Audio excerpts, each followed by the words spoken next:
ಆತ್ಮೀಗರೇ, reverend Shanmuga ಅವರು the way of shalom AG ಸಭೆಯವರೊಂದಿಗೆ ಬಿಡುಗಡೆ ಮಾಡುವ ಸ್ವರ್ಗ ಎಂಬ ಹೊಸ ಹಾಡನ್ನು ನಿಮಗೆ ಪರಿಚಯ ಮಾಡುವುದರಲ್ಲಿ ನನಗೆ ಹೆಚ್ಚು ಸಂತೋಷ ಮತ್ತು ಗೌರವ ಉಂಟು.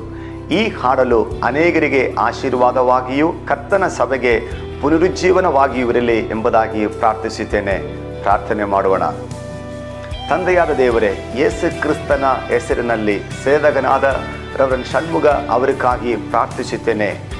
ಅವರ ಮುಖಾಂತರ ಹೊರಬರುವ ಈ ಹಾಡಲು ಅನೇಕರಿಗೆ ಆಶೀರ್ವಾದವಾಗಿರಲಿ. ಇನ್ನೂ ಅನೇಕ ಹಾಡಲುಗಳು ಬರೆಯುವಂಥ ಕೃಪೆಯನ್ನು ಅವರಿಗೆ ನೀಡಬೇಕೆಂಬುದಾಗಿ ಪ್ರಾರ್ಥಿಸುತ್ತೇನೆ. ತಂದೆ, ಮಗ, ಪವಿತ್ರಾತ್ಮನ ಹೆಸರಿನಲ್ಲಿ ಈ ಆರಾಧನೆ ಸೇವೆಯನ್ನು ಆಶೀರ್ವದಿಸಿ ಪ್ರಾರ್ಥಿಸುತ್ತೇನೆ. ಆಮೇನ್, ಆಮೇನ್.